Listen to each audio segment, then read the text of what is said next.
Bom, vamos começar, que a gente já está com um pouquinho de atraso, né? Então, bom dia a todos e todas. É um prazer estar podendo compartilhar com vocês um pouco do que eu tenho feito em sala de aula. Então, meu nome é Gustavo, eu sou professor de ensino religioso e professor formador da Secretaria de Educação da cidade de Viana, no Espírito Santo, né? Então, tenho lá 30 horas de sala de aula, trabalho com alunos do sexto ao nono ano. E eu também sou coordenador adjunto de educação básica do FONAPé, que está organizando aí o evento.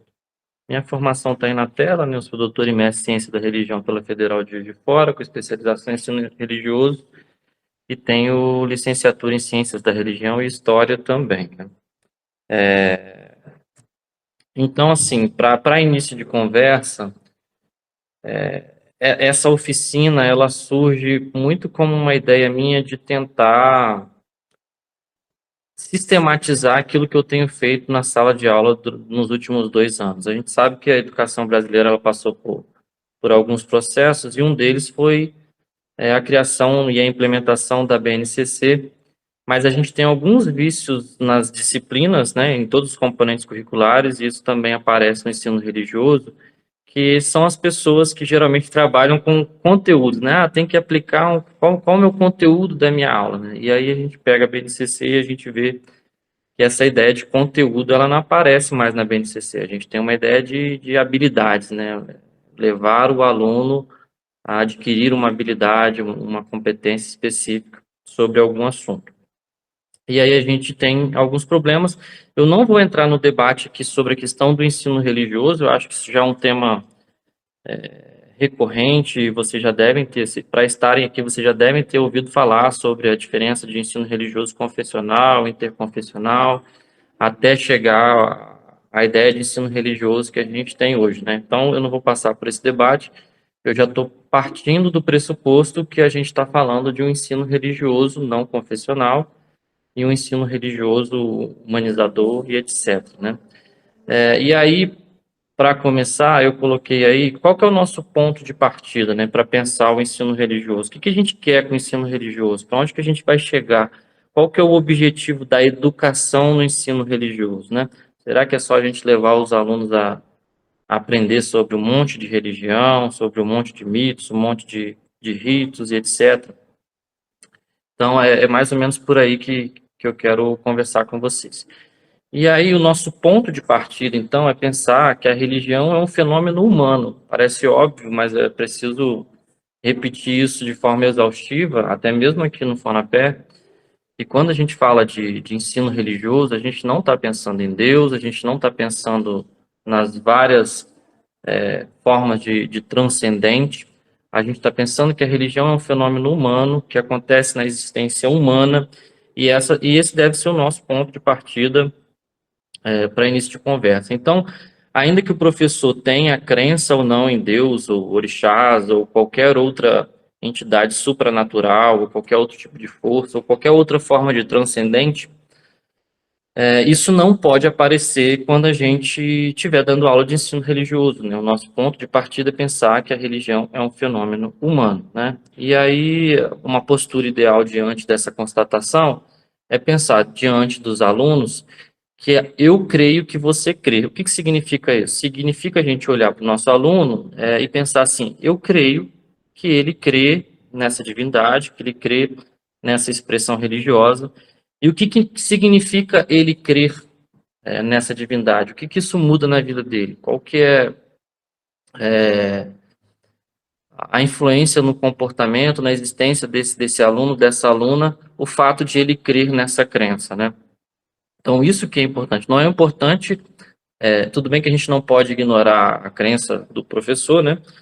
Mas o mais importante para a gente no ensino religioso é pensar o que que a crença do aluno modifica no comportamento dele. E, inclusive, o que que essa crença influencia no modo que ele vai apreender o conhecimento. Então, o que que eu vou fazer? Eu vou fazer uma pequena passagem do meu referencial teórico, como que eu penso para chegar até onde eu chego, para elaborar minhas aulas de ensino religioso, e aí vocês vão ver lá para o final que eu não vou dar para vocês a atividades para o ensino religioso, planos de aula para o ensino religioso, eu vou mostrar para vocês ideias que eu tive de abordagens do fenômeno religioso a partir dessa perspectiva que eu estou colocando aqui, e mostrar como que, quando a gente consegue trabalhar a partir dessa perspectiva, como que isso aproxima o aluno do estudo da religião, do estudo do fenômeno religioso. E aí aproxima no sentido de ele perceber que falar sobre religião é falar sobre a existência, e aí falar sobre a própria vida dele, né? E aí, assim, para começar, eu quero contar causos, né? Oficina é bom que a gente pode contar uns causos que acontecem no nosso dia a dia. Mas mês passado o Tribunal de Contas esteve na minha escola para fazer uma fiscalização se estava tendo a implementação do ensino das políticas de questões étnico-raciais, né? E isso tem uma legislação própria e a escola tem que adequar o currículo para poder falar sobre isso. E aí chamaram alguns professores, eu não estava no dia, não era o dia do meu planejamento, e aí chamaram alguns professores e ficou um negócio meio estranho. A maioria dos professores de humanas, né, não estavam conseguindo implementar. E depois chamaram alguns alunos para discutir sobre isso. Quando chamaram os alunos, perguntaram para os alunos, né, se estava sendo implementado, se tinha algum professor que falava sobre África, sobre questão racial, e de preferência com questões mais atuais. E aí, para minha surpresa, os alunos disseram que somente a disciplina de ensino religioso tocava nessas questões. Então, a escola foi salva pela disciplina de ensino religioso. Mas aí eu fiquei pensando, como que pode, né? Só a disciplina de ensino religioso tratar de temas atuais e tão importantes para os alunos. Então, assim, por mais que a disciplina às vezes seja menosprezada, ela tem o seu papel, tem a sua importância. E aí, para começar, a gente tem um grande debate, tanto quando a gente fala de ensino religioso, quanto na ciência da religião, né, que é hoje a disciplina a graduação que forma os professores de acordo com as diretrizes. A gente tem uma discussão sobre o conceito de religião, e aí tem um monte de gente que prefere falar sobre espiritualidade, né, porque aí coloca, por exemplo, vai falar de religiões, aí fala das grandes religiões, cristianismo, judaísmo, hinduísmo, budismo, etc. E aí, quando vai falar, por exemplo, das religiosidades indígenas, prefere usar o termo espiritualidade, né, ou para falar de outras espiritualidades.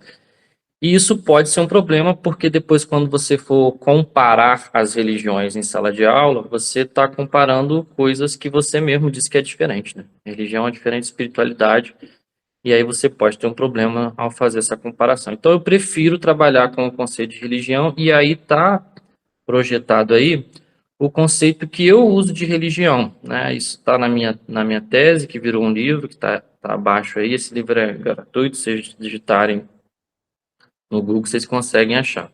Então, para mim, religião é toda ação ou pensamento humano pressuposto pela crença no transcendente que possui a intencionalidade de alcançar a transcendência. O que eu quero dizer com isso tudo aí? Que tudo aquilo que o ser humano faz, tudo aquilo que mexe com a existência humana, que é pressuposto pela ideia de que existe um transcendente, de que existe algo sobrenatural, algo supranatural. E essa crença, ela possui a intencionalidade de alcançar a transcendência. A gente ouviu aqui em algumas mesas já, no próprio Fonapé, e isso está em muitos textos, que o ser humano é um ser de transcendência, né? A gente está sempre em busca de algo que ainda não existe, né? O Rubem Alves, que é o autor que eu pesquiso, ele diz que o ser humano é um ser que ele é um ser de protesto. Ele protesta contra a realidade que não deveria ser, né? Essa realidade nossa deveria ser diferente. E aí o ser humano sempre protesta essa realidade e quer criar uma nova realidade.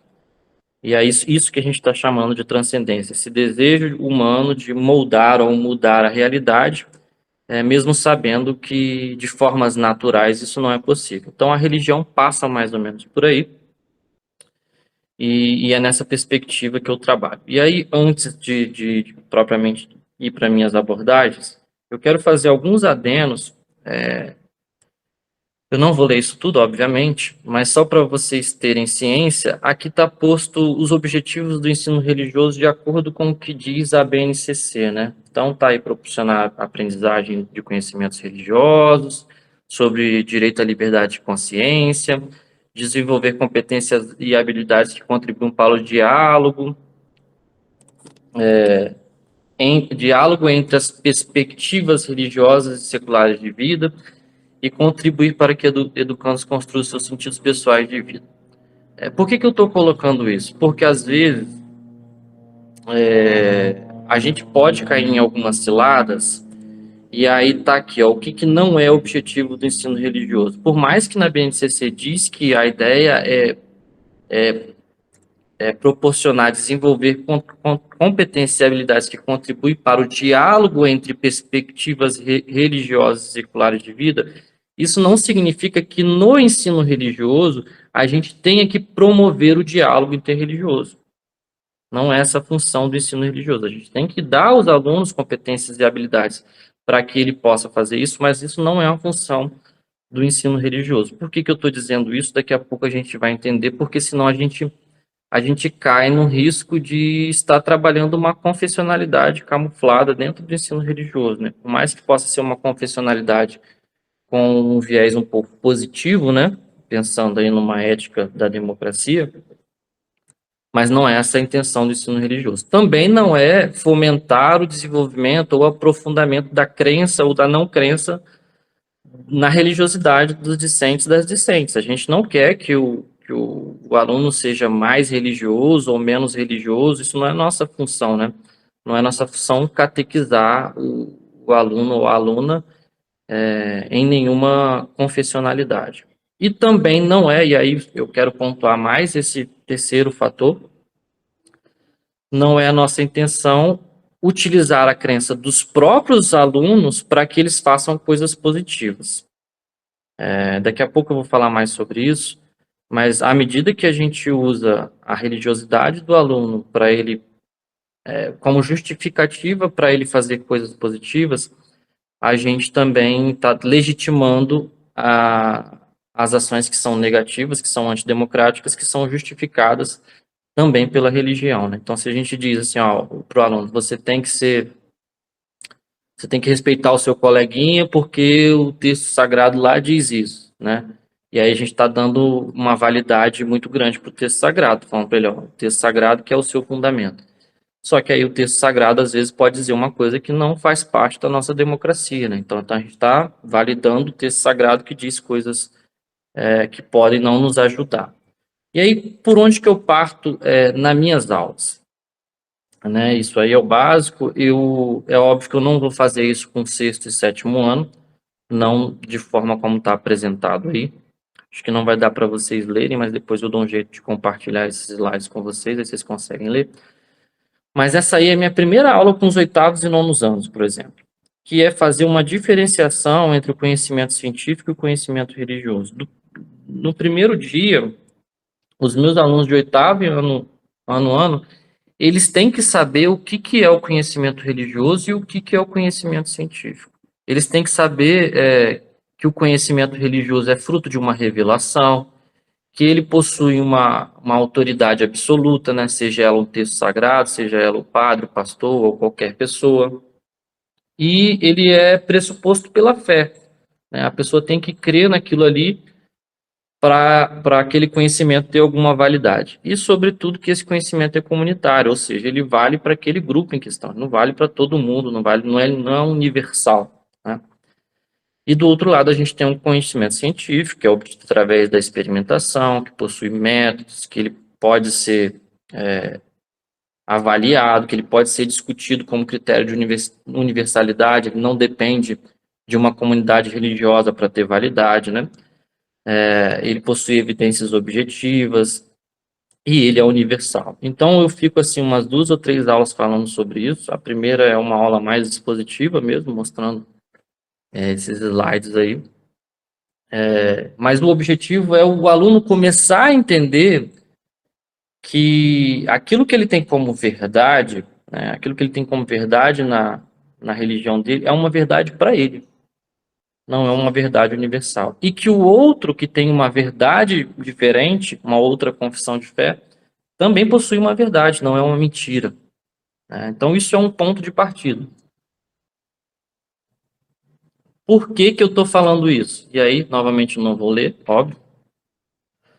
Porque o conhecimento religioso ele não é universal. E aí, como eu estava falando antes, se a gente pega o conhecimento religioso e usa ele como fundamento para aquilo que a gente quer que os alunos aprendam, para que as habilidades e competências desenvolvidas dos alunos sejam fundamentadas na própria confissão religiosa ou nas confissões religiosas, a gente vai ter um problema, porque ao mesmo tempo que a gente vai legitimar as ações positivas, a gente vai legitimar as ações negativas. Então, ao mesmo tempo que a gente pode ter uma religião que está falando que é preciso amar o próximo, e aí o aluno vai amar ao próximo porque a religião está falando para amar ao próximo, a gente vê também na religião religiosidades que dizem que você tem que ser contra homossexuais, né? Tem religiosidades que se demonstram, e aí a gente vê isso ao longo da história, que em momentos algumas religiões foram extremamente racistas e ainda são. Então, assim, uma série de coisas que são antidemocráticas que são legitimadas pela religião. E aí eu não estou nem discutindo, por exemplo, se a gente for falar no cristianismo, se a Bíblia é ou não homofóbica, se a Bíblia é ou não racista, porque do ponto de partida nosso, a religião é um fenômeno humano e ela é uma construção que ela é feita de forma dinâmica. Então, por mais que que as pessoas possam fazer uma discussão para saber se é ou não isso que é a interpretação da Bíblia, da forma como a religião chega no aluno, é a forma como a autoridade religiosa dela vai dizer. E aí a religião do aluno é a religião que o pastor está interpretando da Bíblia, né? Então isso é um problema. Se a gente legitima por um lado, a gente legitima pelo outro também. Essa disputa hermenêutica da Bíblia ou de qualquer outro texto sagrado é uma disputa própria da teologia. É a teologia que tem que fazer essa disputa, essa hermenêutica, e não a ciência da religião, muito menos ainda o ensino religioso, né? Então, assim, o que eu penso? O fundamento último do ensino religioso é a questão humana, né? É uma questão ética, humanista, existencialista, e aí a gente pensar como que a gente tem que desenvolver no aluno habilidades para que essa religiosidade dele seja uma religiosidade que seja ética, que seja humanista, que seja existencialista, que dê fundamentos para que ele possa viver numa sociedade democrática, uma sociedade que a gente sonha, né? E aí, quando a gente fala de educação, às vezes a gente às vezes as pessoas tendem a pensar que na educação a gente tem um lugar já definido aonde a gente quer chegar, né? E aí eu gosto de pensar como Rubem Alves, que a educação é a gente sonhar junto, né? A gente sonhar com o mundo que a gente quer viver e fazer esses alunos sonharem junto com a gente, com esse mundo, né? Um mundo de paz, um mundo ordenado pela cordialidade, pela solidariedade, pelo amor e etc, etc. Então é isso, assim, não é a BNCC que é o nosso foco. Nosso foco é formar cidadãos, cidadãs que sejam humanistas e humanitários e etc. E aí, só que quando a gente faz isso, e aí para fugir do descritivismo, né, porque quando a gente saiu do ensino religioso confessional, teve uma onda muito forte de defesa de um ensino religioso sobre a religião, né?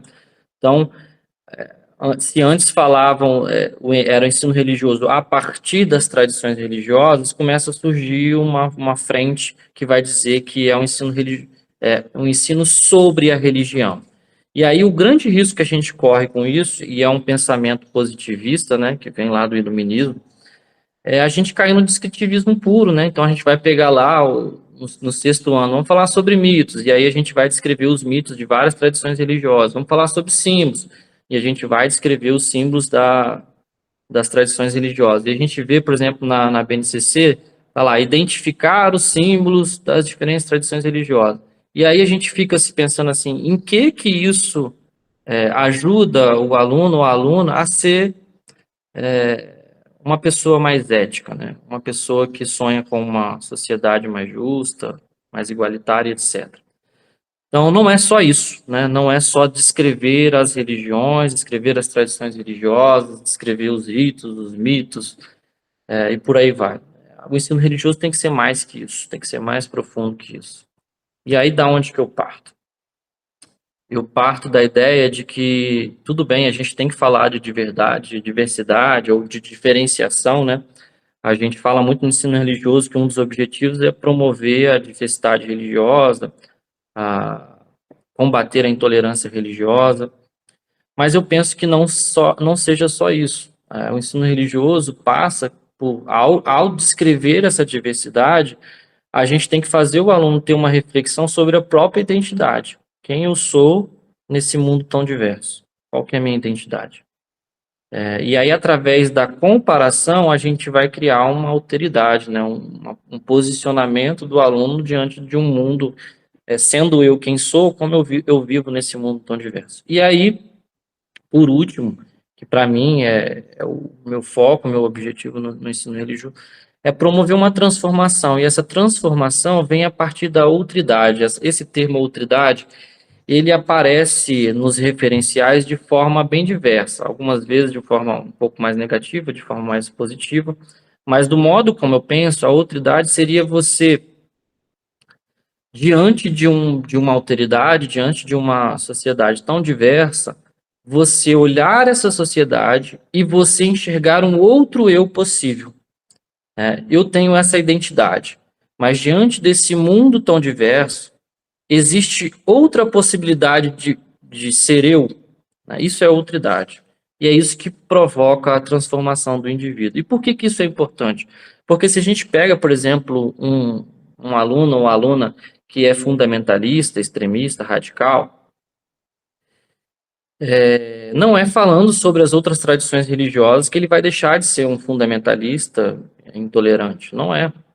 A pedagogia própria daquela religiosidade fez ele ser assim, ele vai continuar sendo assim. Então é preciso tocar de alguma forma na existência desse aluno para que ele enxergue essa alteridade, para que ele enxergue que ele pode ser um outro eu, né? Eu posso ser um outro eu, sem perder a minha religiosidade. É óbvio, essa religiosidade ela vai ser modificada. E ela tem que ser modificada, senão não é educação. Não existe educação sem transformação, sem modificação. Então, no fundo, o que a gente está falando é que essa religiosidade desse aluno ou dessa aluna, ela precisa ser modificada se necessário. Então, se é um aluno ou aluna fundamentalista, extremista, intolerante, a religiosidade dela, que fundamenta esse comportamento, precisa ser alterado. E como que a gente faz isso? Fazendo uma reflexão sobre quem ele é, quem as pessoas são e quem ele pode ser, né? Qual o mundo que ele pode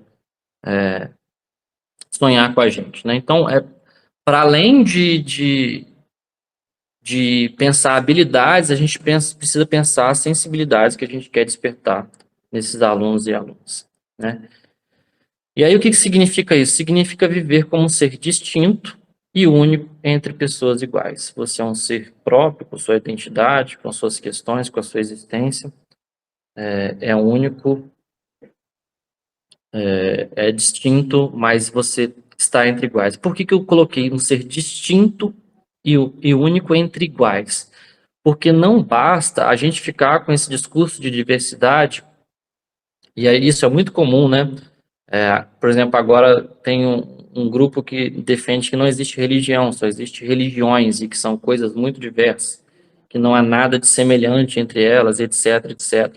E a gente esvazia de tal forma a questão que a diversidade fica tão diversa que a gente não tem nada em comum, né? Então, o aluno precisa enxergar que existe uma diversidade, que ele é um ser distinto, com questões próprias, com existência própria, mas que existem coisas iguais entre nós.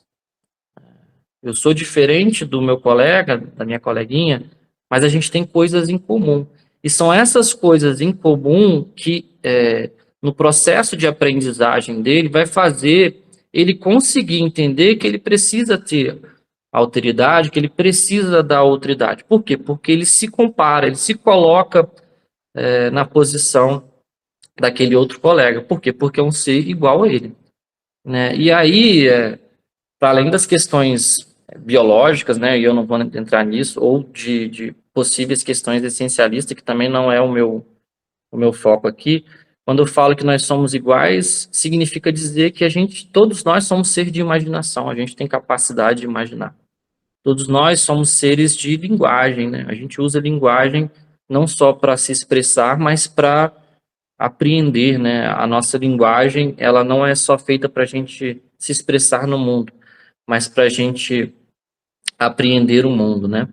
A gente é um ser de ação, a gente age em função daquilo que falta, né? A gente busca a transcendência construindo aquilo que nos falta. E a gente é um ser que projeta um futuro, a gente está sempre sonhando com um mundo, um lugar melhor para a gente viver e etc. E aí, pensar assim, que se a gente está falando de ensino religioso na escola pública, a gente está falando que a escola é um lugar do ensino do saber sistematizado, do saber científico, né? Não é sobre o saber religioso. Isso quem vai fazer é a religião, são as igrejas, as mesquitas e etc. E aí tem uma reflexão que a gente pode fazer. Esse saber científico não é só um saber de aprender a construir coisas, né? E aí tá aí, pô, a escola, ela pode nos dar fundamentos para construir um piano, né? Mas mais do que aprender a construir um piano, a escola também deve ensinar para gente por que a gente constrói piano, por que a gente produz música, por que a gente dança, por que a gente é humano, né? E aí, quando a gente olha para a nossa educação, isso às vezes falta. A reflexão em sala de aula, mesmo do sexto ao nono ano, do primeiro ao quinto, de refletir com o aluno que a gente não é só um ser que produz coisas, né? A gente é um ser que faz cultura, que se expressa, e isso é importante também para o ensino religioso. Então, assim, e aí eu botei uma poesia do Manuel de Barros, né? E eu acho que falta muita poesia nas nossas aulas, que dizem assim: a ciência pode classificar e nomear os órgãos de um sabiá, mas não pode mediar os seus encantos. Ciência não pode medir quantos cavalos de força existem nos encantos de um sabiá. Quem acumula muita informação perde o condão de adivinhar, divinare. Os sabiás divinam, né? A brincadeira que ele faz aí com a religião, né? A ciência, ela não pode de impedir a gente de se encantar com o mundo, né? De imaginá-lo de uma forma diferente. Senão a gente fica naquele positivismo frio e aí a gente não pensa possibilidades. E aí, na América Latina, então, a gente precisa o tempo todo pensar a possibilidade de se reinventar, né? Eu também não vou ler isso aí, a gente já vai partir para as minhas práticas, né? Que a gente já está dando aí mais ou menos uns 60 minutos. Então, o que, que eu penso nas minhas aulas? O meu objetivo é sempre levar os alunos a desenvolverem uma sensibilidade de conseguir ter empatia por outras tradições religiosas, ou às vezes perceber que que a religiosidade dele pode cometer erros tão graves quanto as religiosidades que eles julgam como erradas, como demoníacas, etc, etc. Fazer esse processo de aproximação mental, emocional, psíquica, produz sensibilidades no aluno que vão permitir que ele possa ser transformado, né? Lembrando que o objetivo é que o aluno possa transformar a própria religiosidade dele, né? Ele tem que ser um ser mais laico, no sentido não de acabar com a religiosidade dele, mas de entender que a religiosidade dele precisa coexistir numa sociedade que é plural, ele precisa entender que existe uma diversidade religiosa, e isso passa pela empatia, né? E aí já vamos então para algumas coisas que eu tenho feito em sala de aula, né, para a gente pensar a partir de tudo isso que eu fiz. E aí sexto ano, né? Sexto ano a gente começa falando sobre textos sagrados, né? Tá lá, quem conhece a BNCC tá lá no sexto ano. E aí o que eu penso quando eu planejo as minhas aulas? Eu penso primeiro que a gente tem que fazer a diferenciação, mostrar para os alunos que existem diferentes textos sagrados, para que eles possam fazer aproximações sucessivas. O que significa isso? Significa que, ao olhar para as outras tradições religiosas, para os exemplos das outras tradições religiosas, ele precisa aproximar aquelas coisas que tem nas outras tradições religiosas às coisas que tem na religiosidade dele. É aquela questão que eu falei lá no começo, do aluno entender que a verdade dele é verdade para ele, e a verdade da outra religião é verdade para outras religiões, né? Então, não é sobre a gente, o que eu estou falando aqui não é sobre a gente mudar os conteúdos ou o que está proposto na BNCC, mas mudar a nossa forma de trabalhar com essas habilidades, né?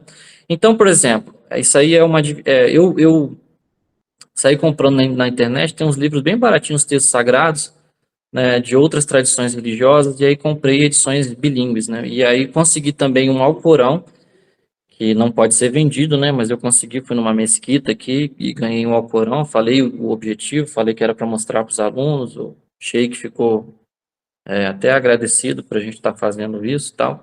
Então mostrei para os alunos, então esse processo de eles verem outros textos sagrados, e principalmente para o sexto ano, é importante para eles entenderem, ó, não tem só o seu texto sagrado, existem outros textos sagrados, né? E aí eu propus uma atividade, que essa aí não sei se vai dar para ver bem aí, que eu começo falando sobre o grego, o nome da atividade está falando grego, e aí tem duas frases em grego, e aí a atividade é traduzir esta atividade do grego para o português, né? Então, eles têm que transliterar, né, tirar desse alfabeto grego e passar para o alfabeto latino, que a gente usa no português, e depois eles vão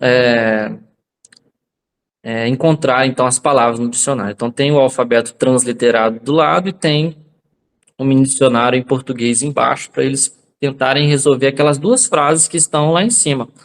Então, é uma atividade que demora um pouco, né? O sexto ano ainda está aprendendo a,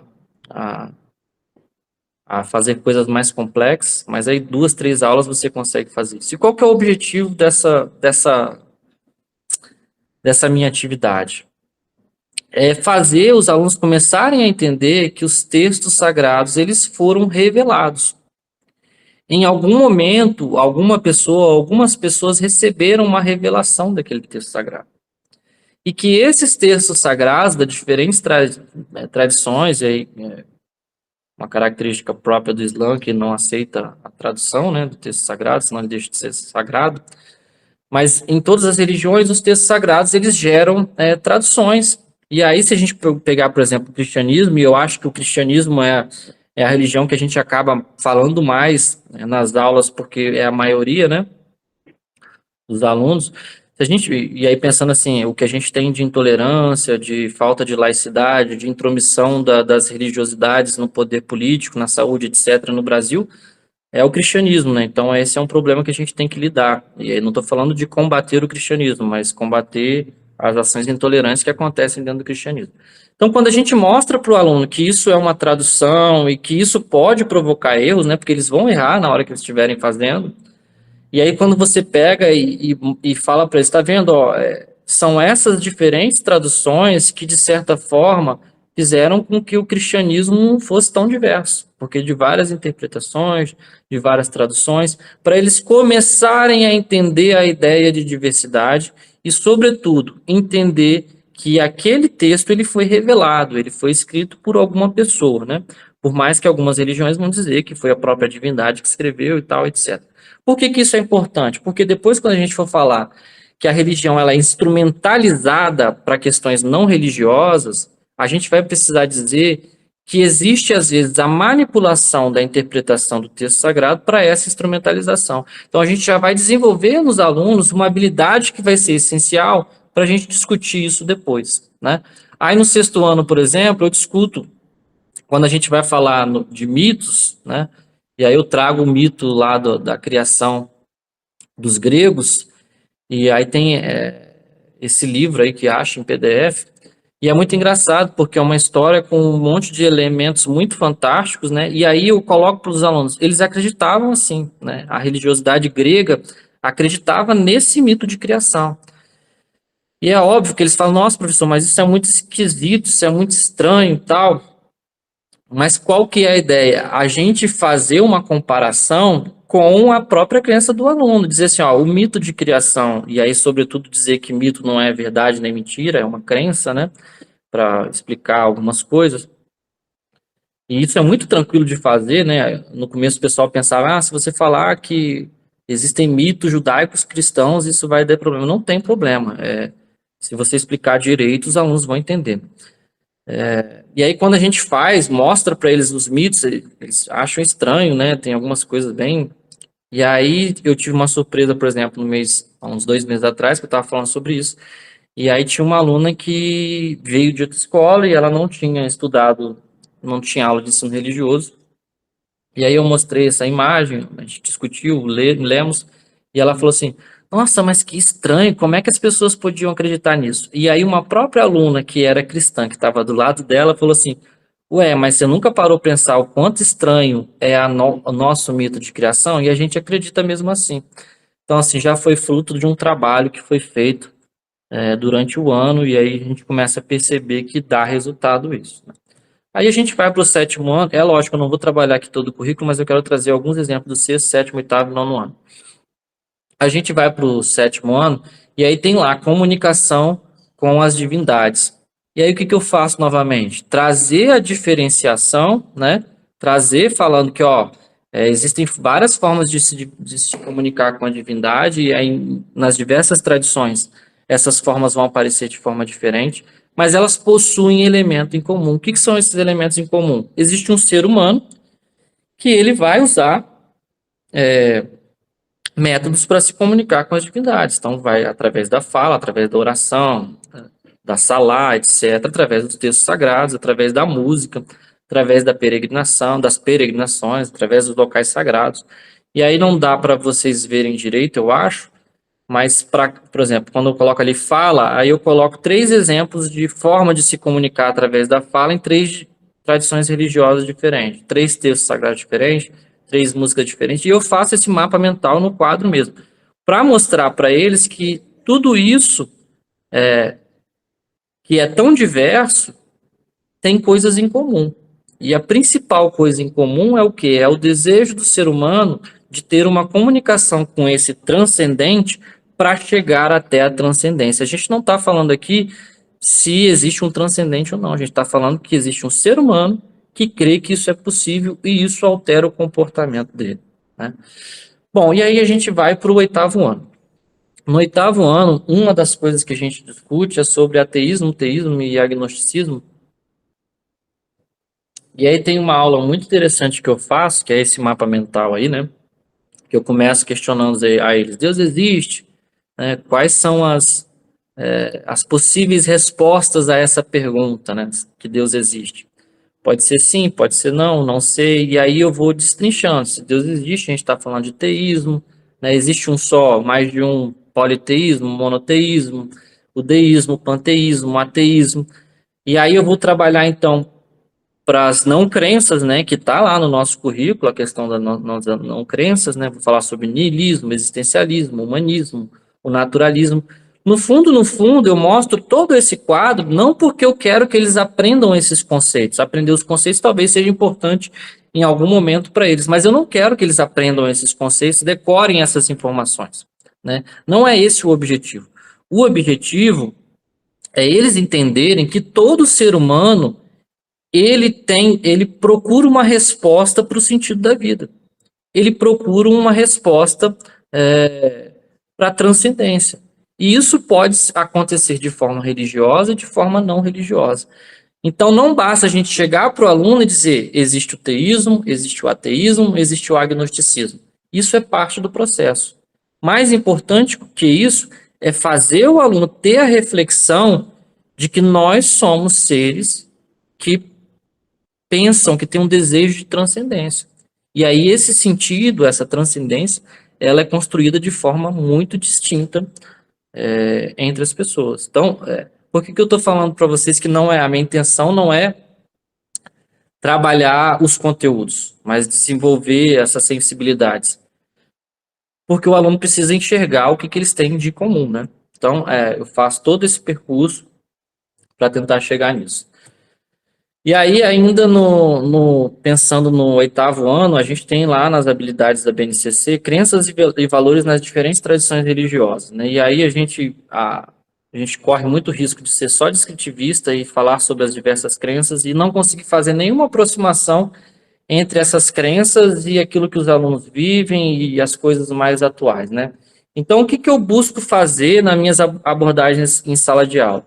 É olhar para essas práticas religiosas e tentar entender como que essa busca por sentido e transcendência influencia na vida dos alunos, né?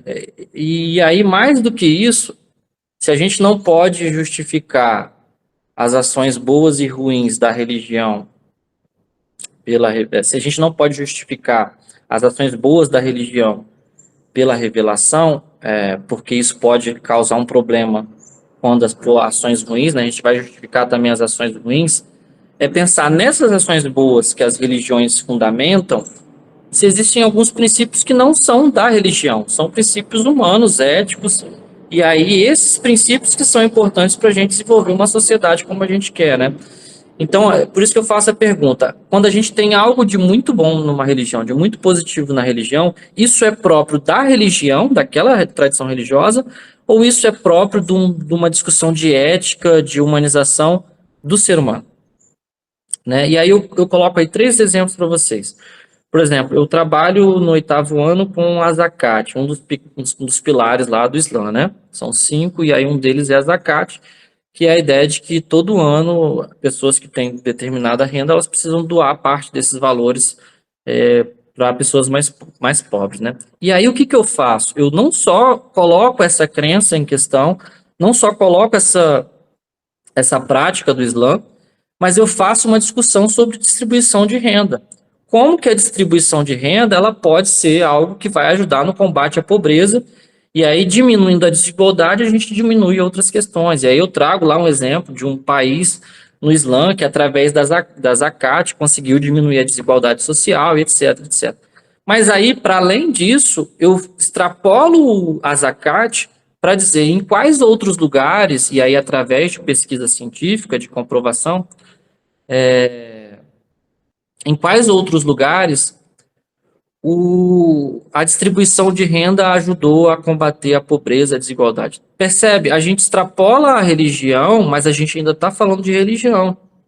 A gente extrapola de religião, mas a gente ainda está falando da busca por transcendência. Né? E aí, não mais uma busca por transcendência que depende de um transcendente. A busca por transcendência que pode partir do ser humano. Né? Então, percebe? A ideia é trabalhar a humanização do indivíduo. Uma outra questão é quando a gente trabalha a religiosidade indígena, e aí eu vou ser bem sincero, eu prefiro dizer religiosidade indígena do que espiritualidade indígena, e aí eu já falei do porquê lá atrás. Mas quando a gente trabalha a religiosidade indígena, é para a gente falar de questão ambiental. É óbvio, existem outras coisas na religiosidade indígena que não são muito caras, que são importantes para a gente, mas sobretudo a questão ambiental. E aí, por exemplo, não sei se vocês conhecem o livro A Queda do Céu, do Davi Copenaua, e aí tem um trecho muito legal lá que ele fala sobre uma mitologia de que o ouro, né, eles são estacas, são pedaços do primeiro céu que caiu. E esse ouro, ele além de fundamentar e de sustentar a terra, ele guarda todas as maldições, né, os mauara que existem, as coisas ruins que existem são guardadas pelo ouro.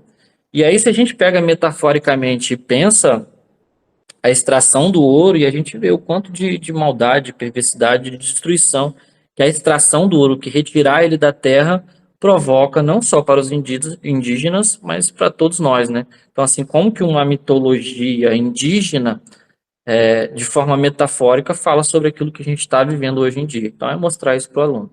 Quando a gente fala, por exemplo, de castas lá no hinduísmo, né, da criação dos seres humanos a partir de Brahma, é uma oportunidade da gente discutir estratificação social. E aí dizer, ó, lá, por mais que seja proibido por lei, ainda existe essa, essa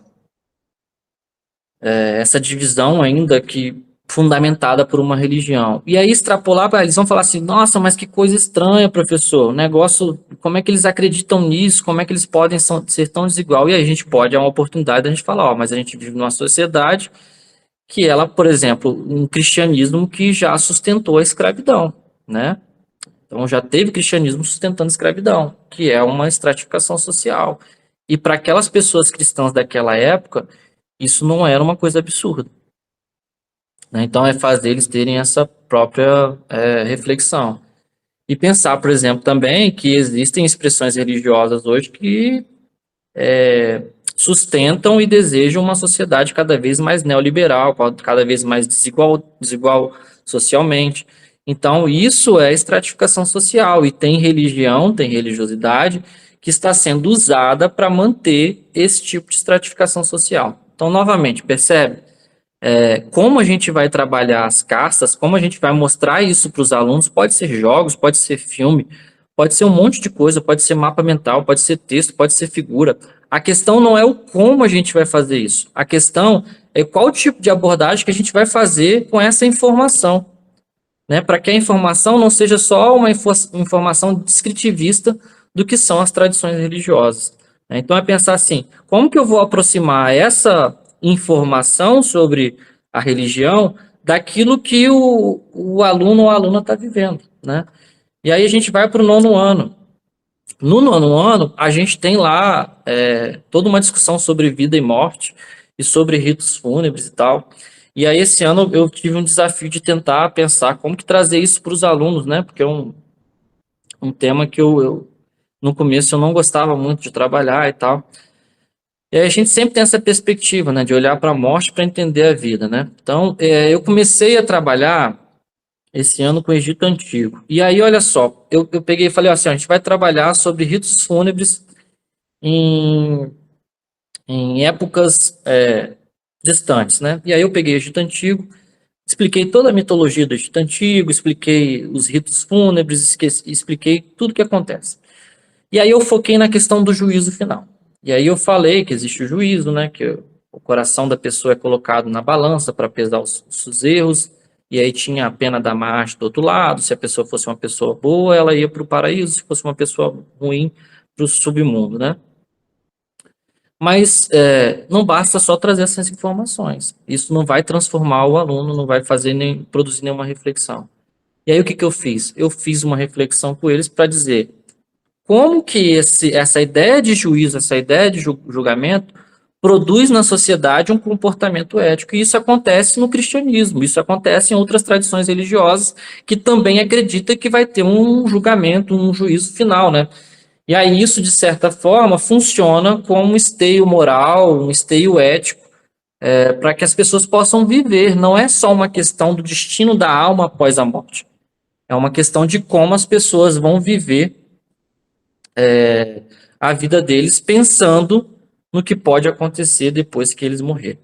E aí, para pensar as não religiosidades, isso funciona também com as leis, né? As leis, de certa forma, elas servem também como esteio ético, como um parâmetro moral, né? Bom se não precisasse, né? Bom se todo mundo fosse bom, mas as pessoas não são boas. E eu deixo isso muito claro. Uma outra coisa que eu falo muito para os meus alunos e alunas é que não existe religião boa nem religião má. Existem pessoas boas e pessoas más que vão ser boas e más em qualquer tradição religiosa. E depois eu falei sobre os vikings. Aí é a mesma coisa, expliquei toda a mitologia, falei um pouco sobre as imprecisões que tem na forma como retratar as religiões nórdicas e tal. E isso, gente, tudo que eu estou falando aqui, a gente fala assim, mas não tem esses conteúdos, é muito difícil de achar. Hoje a gente tem a inteligência artificial, o chat GPT, ele ajuda a gente a ter esses conteúdos e informações de forma muito rápida. Só que o chat GPT, ele só vai dar informação, ele não vai ensinar a gente a fazer esse tipo de abordagem, que é o nosso papel enquanto educador. Despertar essas sensibilidades, fazer o aluno comparar as coisas e fazer ele ser transformado. E aí, sobretudo, falar isso com paixão, né? Paixão porque a gente está sonhando com um mundo diferente. Se a gente não mostrar para os alunos que a gente está sonhando com esse mundo, né? Que o que a gente está fazendo ali é pensar esse mundo diferente, eles também não vão ser impactados para pensar nisso. E aí, quando eu falo dos vikings, eu falo sobre aquela questão de que os vikings que morrem em batalha, eles vão para Valhalla, né? Um paraíso especial dos guerreiros.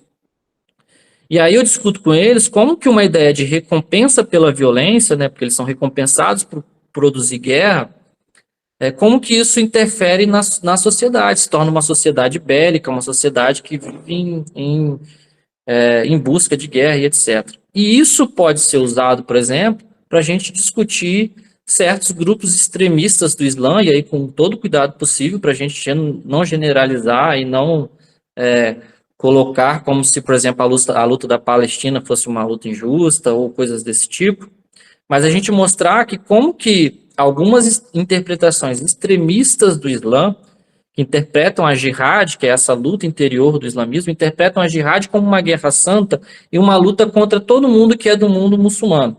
Como que isso influencia no modo como essas pessoas vivem? E aí, sobretudo, como eu falei para vocês, é a gente pensar no cristianismo, como que isso se reflete, às vezes, em pequenos grupos extremistas radicais cristãos que enxergam uma vida como se eles fossem guerreiros de Jeová ou guerreiros de Jesus, e aí vão estar numa luta desenfreada para tentar purificar a terra, purificar a sociedade, a partir de uma perspectiva moral construída, por exemplo, contra a população LGBTQI+, e fazer problematizar com os alunos como que é essa ideia de que se ele combater essas imoralidades, ele vai ser recompensado por Jesus porque ele está lutando por Jesus.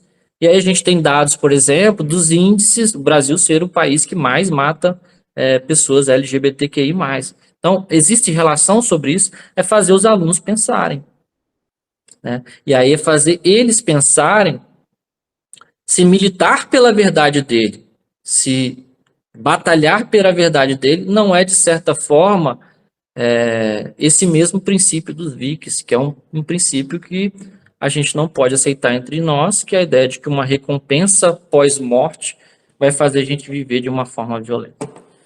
E aí, para já finalizando, eu chego na Roma Antiga.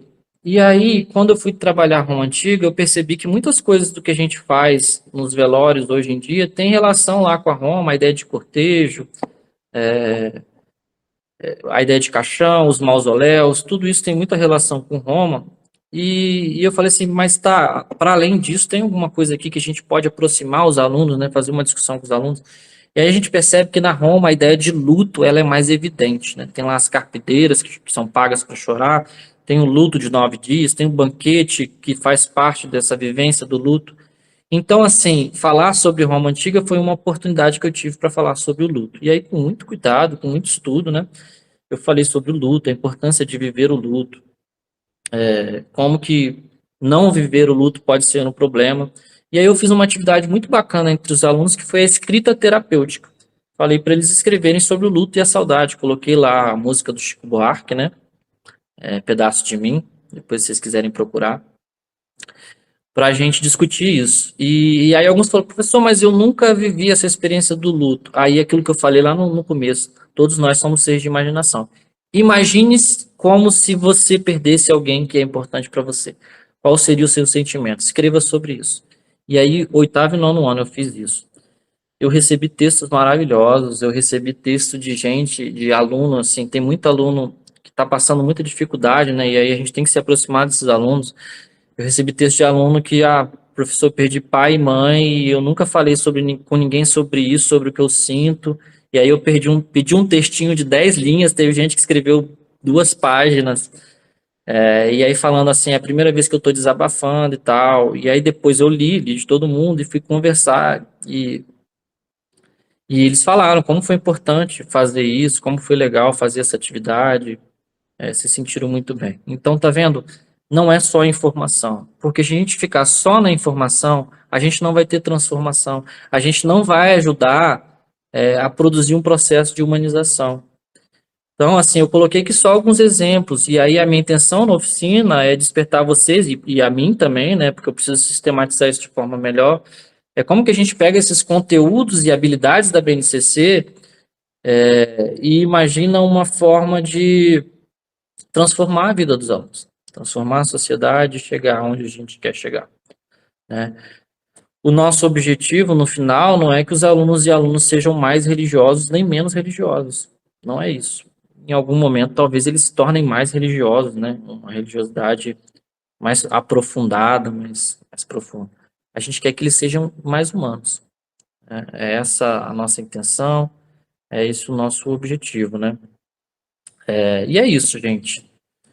Muito obrigado aí por ouvirem. Vocês querem falar alguma coisa, querem compartilhar alguma coisa, querem trazer algum tipo de reação? Ô Marco, eu tô lendo aqui no chat aqui. Obrigado aí pelo agradecimento e tal. Eu vou disponibilizar sim, tá? Depois eu vou pegar aqui com. Ah, eu posso mandar por aqui mesmo, né? Não tô conseguindo, tá dando um erro aqui. Eu não tô conseguindo mandar aqui pelo chat, mas eu vou providenciar. Eu pego a lista de presença depois e na lista sai os e-mails. E aí eu mando para vocês por e-mail, tá?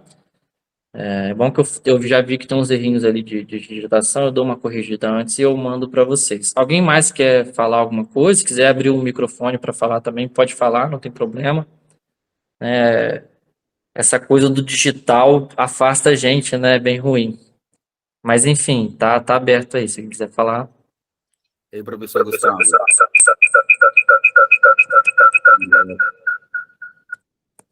Eu sou Sim? Daniel, sou teu vizinho de município aqui praticamente, moro em Serra. Gostei muito da Opa, abordagem e quero conhecer mais. beleza. A gente tem uma pessoa da Serra aqui que trabalha na Secretaria de Educação e ela está trabalhando com a nova proposta de ensino religioso. Eu acho que é a Ana, Sônia, Ana. Ana, Isso, ela está aqui, eu conheci ela ontem, troquei uma ideia, a gente vai se aproximar aí, então a gente vai se esbarrar em algum momento. a Ana chegou para a formação de ensino religioso esse ano, depois de uma luta nossa aí para ter formação, né? E ela tem se dedicado bastante. Então, ótimo. Eu estou na formação em Viana também, então a gente vai trocar figurinha aí. Quem sabe, de repente, a gente não faz uma roda de conversa aí sobre essas abordagens, né? E eu acredito que aqui na Grande Vitória a gente está precisando muito, né? Porque o Sim, processo formativo aqui está muito, muito lento. beleza. A Márcia quer falar? Pode falar. Bom dia a todos. Bom dia, professor. Parabéns pela explanação, gostei bastante. Só fazer uma observação em relação às famílias, né? A matrícula hoje é facultativa. Na minha escola, 98% das famílias aderem, né? Porque Sim, eles têm uma visão distorcida ainda do ensino religioso. sim. Eles têm aquela visão ainda de catequese, que a criança ou adolescente vai ser uma pessoa boa, né? Uhum, Então, assim, nem sempre o ensino religioso, ele é dado, né? sim. Geralmente coloca ou português ou matemática que tem a carga horária maior no lugar do ensino religioso. Já tive fazendo algumas sondagens, pesquisa, assim, meio que informal, e descobri essa façanha. E aí, assim, quando chega no momento da festa junina, os pais não deixam as crianças participar da festa. Então, assim, é contraditório, né? Sim. Pode participar da aula, porém, do momento cultural, não. A gente está fazendo uma cartilha pelo Fonapé e a gente vai tentar distribuir isso, não só para os pais, mas para os outros professores, pedagogos, diretores que ainda não entendem o que é ensino religioso, né? Então a gente tem esse papel aí de, por exemplo, se a gente chega, quando eu cheguei para o professor de geografia e expliquei isso, tudo que eu estou explicando aqui, eu expliquei para ele, ele falou, nossa, como isso é essencial para formar os nossos meninos, nossas meninas, né? É Mas verdade. por quê? Porque ele tinha uma visão totalmente diferente do que deveria ser o objetivo do ensino religioso, né? Então, o nosso papel de comunicar isso é importante. E, infelizmente, até a Secretaria de Educação não tem essa dimensão, né? Sim. É a realidade, pelo menos do meu município. Obrigada. De nada. Mais alguém quer compartilhar alguma coisa? Pode falar, Marco. Você me escuta? Escuta, o Marco, você é o Marco Túlio que está na Federal de Juiz de Fora agora? Exatamente, Ah, que prazer ter exatamente, você Gustavo. aqui. O prazer é todo meu, Gustavo. Muito obrigado. Então você já soube? Eu soube. Pois é, é recente, né? Tem aproximadamente aí 2 meses que eu tô lá. Eu venho também de Belo Horizonte, também como professor de ensino religioso, e achei fantásticas essas abordagens, porque eu penso que é sempre nossa a nossa luta é para tornar realmente os conteúdos e temas, as abordagens significativos para os alunos, né, que interpelem eles na dimensão existencial e da vida prática, né. Então, achei fantástico, queria parabenizar, gostei muito, muito legal a abordagem, tanto no tema aí do sentido de vida e morte, como você faz a associação. Eu também já propunha fazer a associação, trazer, por exemplo, os 5 pilares do islamismo, dentre eles o zakat, fazer uma discussão sobre distribuição de renda, desigualdade social, que é fantástico. A ideia de castas, achei super legal também, em castas no hinduísmo, e a gente muitas vezes não pensa como é que o capitalismo também é uma sociedade de castas, né?